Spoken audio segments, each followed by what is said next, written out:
Well, some recent high-profile events in Europe indicate, and some have said this, that Islam in some of its forms could be hazardous to people's health. But in Australia, it is Muslims who are declaring they're the ones who need safe spaces. A group called the Islamic Council of Victoria, which says it represents 200,000 Muslims in Australia, is calling on the government there to fund a series of safe spaces where they say Muslims can safely express, this is a quote, inflammatory views that would cause trouble if voiced publicly. This is part of the de-radicalization process. Blair Amani is the executive director of Equality for Her. She's an American Muslim. She said safe spaces would be a good idea here. Blair Amani joins us tonight. So, Blair, what exactly would a safe space for Muslims look like? What does that mean exactly? Well, first, I think we need to start by understanding that everybody kind of misunderstands what a safe space means. And so for me today, I'm talking about safe spaces being somewhere where you can be who you are without fear of being surveilled, having violence committed against you, or being harassed. And I think it's a good idea to have everywhere. America was built on the idea that we could express our religious freedoms, that we can have free speech. I know that's something that you very much believe in. Yes. And I think it's, you know, a necessary thing. And we're talking about safe spaces for Muslims. We need to recognize that we've been surveilled for a very long time. I converted to Islam 2 years ago. But for folks who have been Muslim and living in America, it's a crisis for them because, you know, you're being surveilled, you're being watched, and children are being affected. We got to stop you there. Why do you think law enforcement agencies would put Muslims under surveillance? Well, obviously because of the, you know, the counterterrorism efforts. But when... No, but what is... I'm sorry, what is that? Why would there be counterterrorism efforts aimed at Muslims? Come on, Tucker, you're a smart guy. You know why that is. I don't know. I'm a man who asks questions, and I'm asking a question about the statement you just made. What's the answer? Absolutely. Well, there are, you know, acts of terror committed in the name of Allah that do not, you know, reflect the Muslim community. However, there is this, well, you they know, may or they may not, but you'll concede this is not entirely random. It's not that the U.S. government or police departments are just, like, looking for some religious group to persecute, or is that what you're saying? I am saying that, you know, the United States government has been in the business of doing that for quite a long time. So why don't they do it to the Amish? Wait, hold on, what's that? Why don't they do it to the Amish, or why don't they do it to Hasidic Jews? I mean, they're a set-apart community, speak a different language, not assimilated, but I don't see a lot of terror attacks committed by those groups. Have you?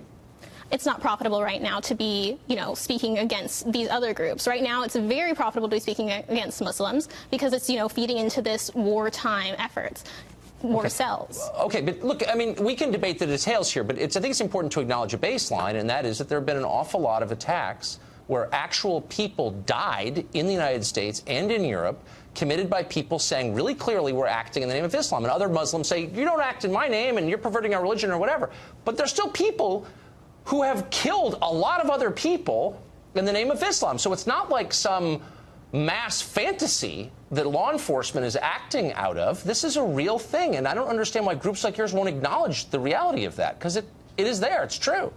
I don't understand why other groups won't acknowledge that violence isn't something that's exclusive to the Muslim community. No one's saying that. It's not exclusive to Islam. It's not exclusive to, you know, my religion. And so, which is Islam, but we see people being targeted in a way that's extremely unfair. And we also have this rise of white supremacist and, you know, quote, alt-right, you know, violence that's being committed. Oh, spare me, that's too dumb. I mean, I'm so, no, you know, we but can't actually ignore it's that not. it's I mean, happening, Tucker. look, if you're reading only Salon all day, maybe you've been convinced of that. But the truth is, there are hard numbers kept by the U.S. government. Maybe they're in on this plot too, that show exactly the number of people who died and how in terror attacks in the United States.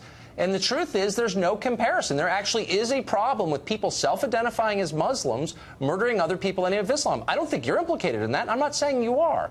But I just don't know why you're not more upset at them. I'm an Episcopalian. If they're Episcopalians setting off bombs in the name of... I'm not upset, Tucker. Okay, but what you're doing is coming on and lecturing the U.S. government for being racist and mean to Muslims. Why don't you say, well, there's a real problem in our community. We're trying to do something about it, but maybe they should stop, like, surveilling us so much. That would be a fair thing to say, but instead it's like it's always the fault of the larger society, and that just, you know what, that's just silly. Fair. You see what I mean? Well, Fair? I think, you know, it's ridiculous that the idea that we can't have those safe spaces, like we were saying, is something that's out of the question. The truth is that, you know, Muslims are being targeted in ways, and truly, there are other communities that need safe spaces. This includes the LGBTQ community, the Black community. Okay. There needs to be spaces where people are I'm not sure you're here tonight to speak harassed. on their behalf too, but I feel like I'm harassed a lot online. Whatever. I mean, I guess we're all victims here. But here's the question: what would Muslims say in safe spaces that they wouldn't say in public? Do you think? Well, I don't speak for all Muslims, and I actually am a black queer woman in addition to being a Muslim.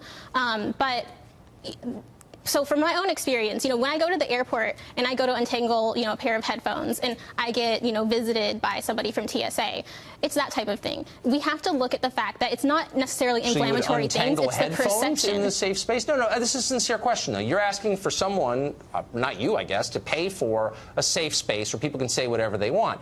And I want examples of the kind of things that Muslims believe they could only say in a so-called safe space and could not say, for example, on this show or on a street corner. Like, what kinds of things would they be saying in these safe spaces? I don't think it's necessarily something that they can't say elsewhere, but it's, spaces to have internal community dialogues, to be able to hash things out, to be able to have these complicated discussions. And something else that, I really want to be out in the forefront that the Islamic Council of Victoria has also done in collaboration with the Board of Imams is speaking out against violence against women. These type of, internal community dialogues, acknowledging that there's an issue of violence against women and that, there needs to be more. In the Muslim community, there's a problem with violence against women. In all communities, there is an issue of violence against women. Have you noticed that all identity politics kind of converges in the end? So it's not just about Muslims, it's about the LGBT community, it's about black lives. It's like, at some point... Well, some of us, like myself, exist in all of those communities. It's not identity politics when it's your life. But do you also... Okay. But don't you also think that primarily you're an American? Aren't we all first and foremost Americans? I'm black first. End of conversation.